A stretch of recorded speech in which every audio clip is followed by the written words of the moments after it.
It's Daddy. What?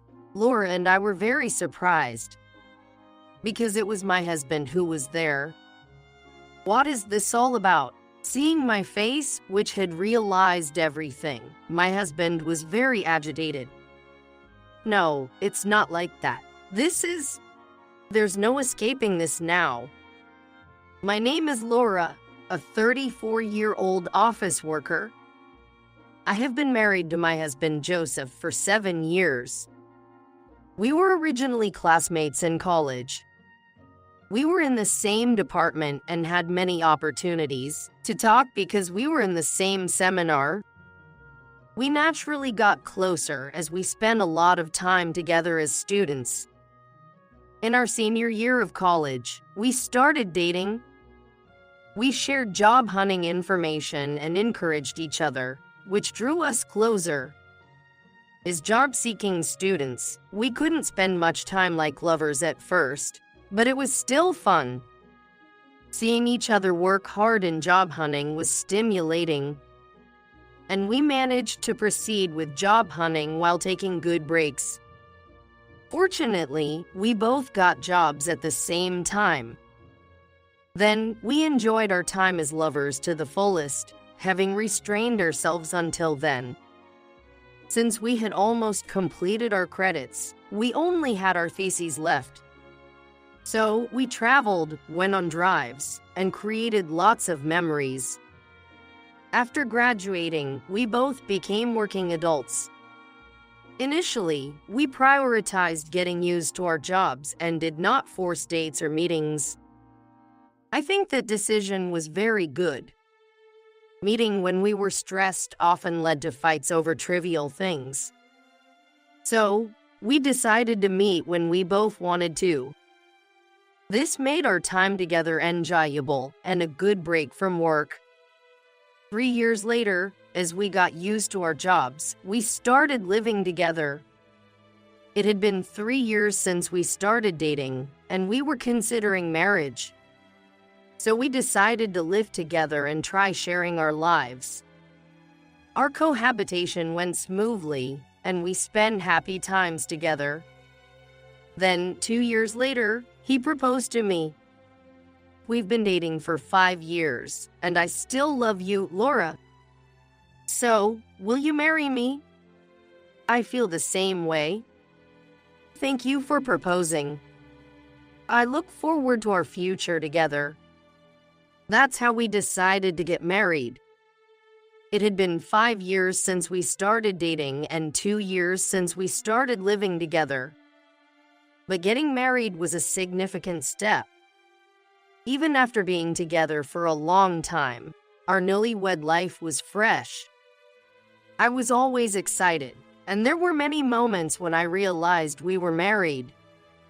At work, we used different surnames, but usually I went by my husband's surname, which startled me every time I was called by it. Being called by his surname made me realize I was married to him. We enjoyed our newlywed life while feeling the joy of being a couple. Our lifestyle didn't change much from when we were cohabiting, but the sensation was quite different knowing we were married. Then, something very joyous happened between us. That was the news of a child. About 2 years into our marriage, I discovered I was pregnant. Joseph, I'm pregnant. Really? Yes, it's our child. Yes, thank you, Laura. My husband was very happy about my pregnancy, and I was too. Then, after that, I safely gave birth to a baby. A healthy girl was born. The child that was born was so cute and truly like an angel. This child is our treasure. She's really adorable. My husband said this joyfully while holding our daughter. We named this child Alyssa. Alyssa was really cute, and both my husband and I were completely doting parents. I was using my full maternity and parental leave, so I could be with my daughter all the time. Also, my husband, having work, would come home right after his shift ended We spent all our time entertaining our daughter, and because of that, even our dinner time was delayed. We were living such happy days.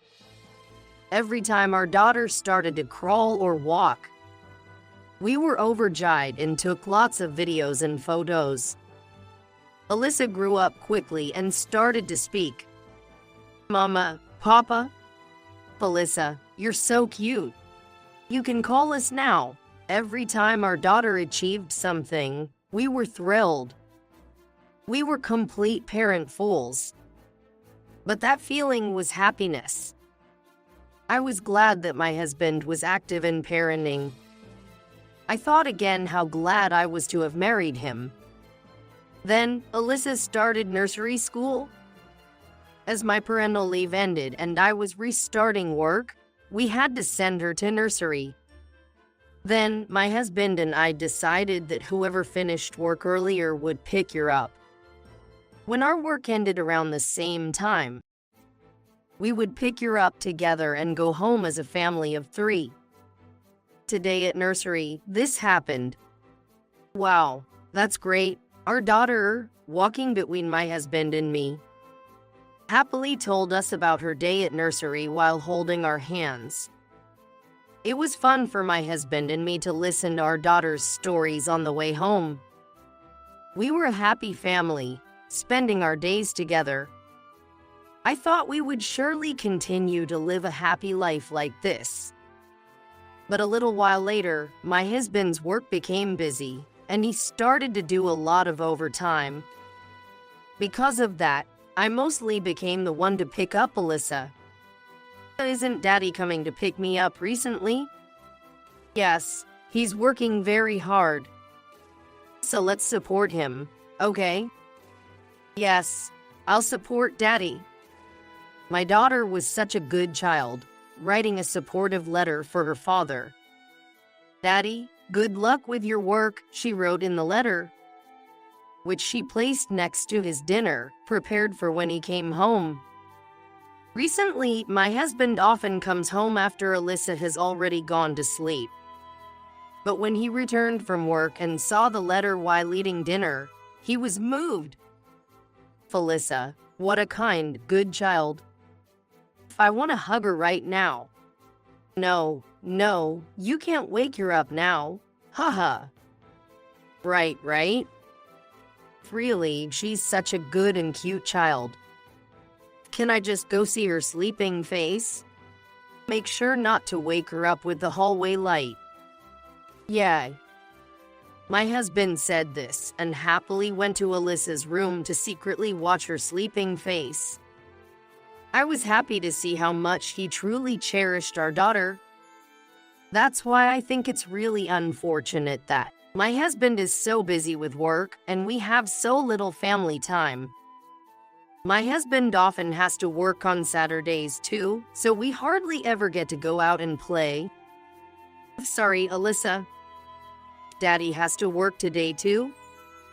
So, will you be back by tonight?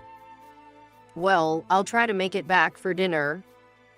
Then I'll wait for you to come home. Good luck with your work. My husband would say this and go off to work. But sometimes he made it back for dinner and sometimes he didn't. When he couldn't make it, our daughter looked so sad, and it made me sad every time. But it's work, so it can't be helped. I hope our daughter will come to understand this eventually. As both my husband and I start to take on more responsible roles at our companies, our overtime is likely to increase. I hope she can be patient during those times. Of course, I want to spend lots of time with my family, but I also want her to gradually build up a tolerance to situations like this. When we are together, I want to spend as much time as possible with her. I think my husband feels the same way. But even then, I felt that he was too busy lately. So, I decided to talk to him about it. Hey, aren't you doing too much overtime lately? Can't you delegate some of your work to others and try to come home earlier? No, No, that's impossible. I'm relied upon by the company, and my superiors and juniors are counting on me. I see. But I'm always home on Sundays, and I do spend time with Alyssa then, right? That's true, but Alyssa often feels lonely. I'm sorry about that. Well, I'll try to get my juniors to handle more work. Yeah, please do that. My husband said he would, but in the end, nothing changed. I gradually stopped expecting much from him. Well, it can't be helped since he's busy, and it's not like he doesn't love our daughter. So I thought I'd give her plenty of attention in his stead. And then our daughter turned 5 and started learning the piano. She seemed to like the sound of the piano when watching music shows. She said she wanted to try it, so I immediately enrolled her in a piano class. There were many children of her age there, and surprisingly, a classmate from the same nursery was also there. This child was Sarah, who, although in a different class, went to the same nursery as my daughter. I became friends with Sarah's mom, and we shared our parenting struggles and sympathized with each other, enjoying our time while waiting for our daughter's piano lessons to end. My daughter became quite close with Sarah, and I was glad I had her join the piano class. Little did I know what would happen next. From then on, Sarah's mom and I would chat even on days we were picking up our children from nursery when there were no piano lessons. My daughter seemed to visit Sarah in her different class at the nursery.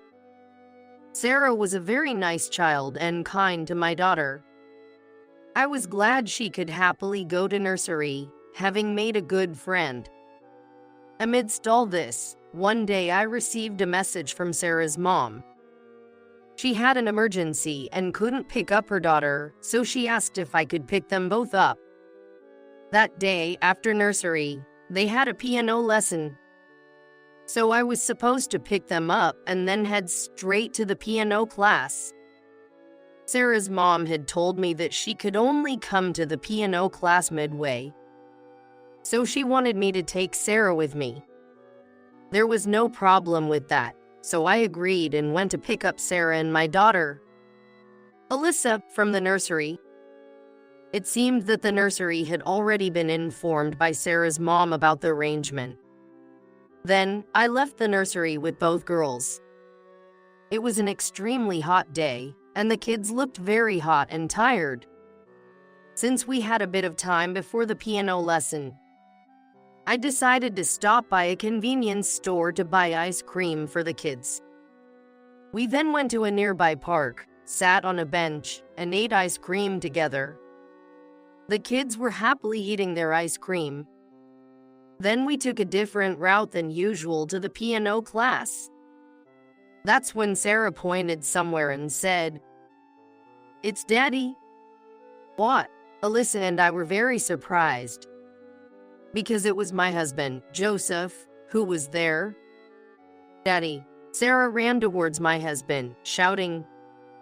It looked like my husband was just coming out of a nearby building, apparently having been on an outside work assignment. I understood everything from Sarah's remark. It must be that my husband had been visiting Sarah's house often, and that meant he was having an affair with Sarah's mom.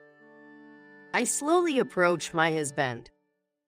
My husband noticed me and Alyssa and looked shocked. "What is this all about?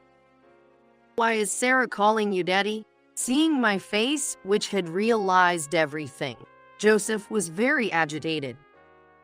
"No, it's not like that. There's no escaping this now. Confess everything." "Faham. Never mind. We have a piano lesson now, so we'll talk when we get home." I glared at my husband with a fearful look. My husband was pale and silent. On the way to the piano class, I asked Sarah about the man. "Is that man really your daddy, Sarah?" Yeah, he stays with me from the evening until late at night. I see. Do you have dinner together? Yes, but Daddy doesn't eat much. Then he puts me to bed. Apparently, my husband wasn't working overtime but was visiting Sarah's house every day. Both Alyssa and I were shocked by this revelation. It was too much for Alyssa. I dropped Sarah off at the piano class and told the teacher that Alyssa seemed a bit unwell. So we were going home. Then, I decided to go to my parents' house and take care of Alyssa with them. I had already explained everything to my parents over the phone, so they knew the situation. Did Daddy care more about Sarah than me? Alyssa. As I was struggling to respond to Alyssa, my father spoke up. Daddy did something very bad. It's unforgivable.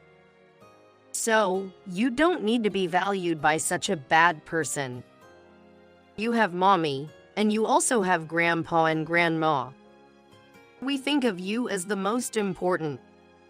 Don't forget that we are here for you, Alyssa.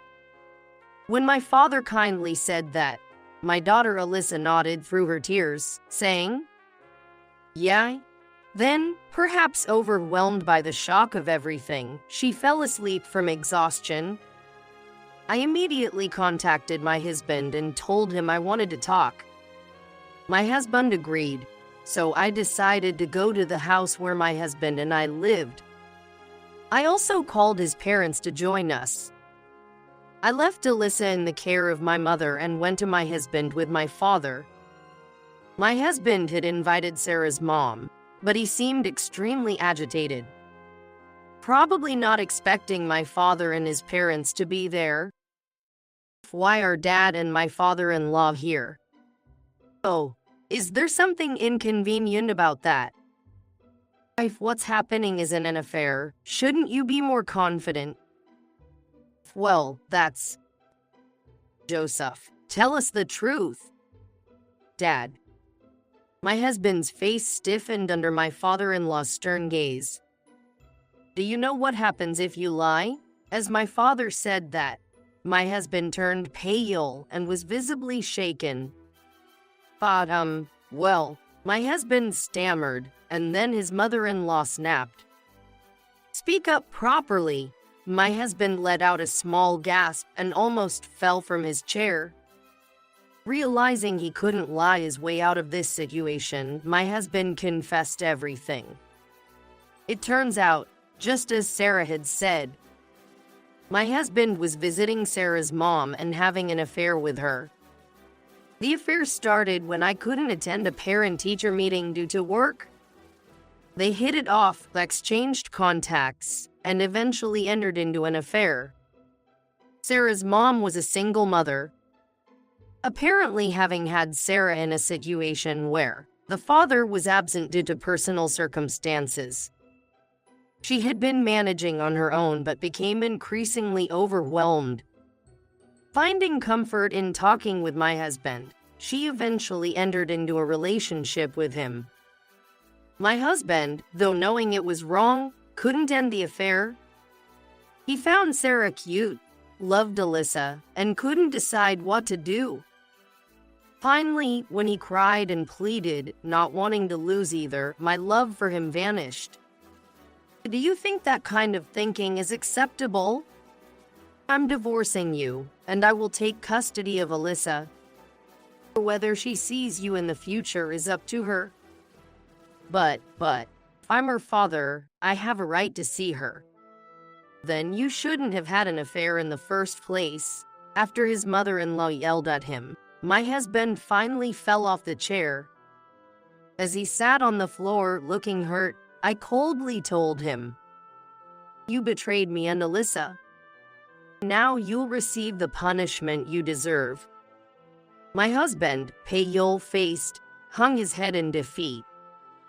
Later, through a lawyer, I divorced him and sued both him and Sarah's mom for property division.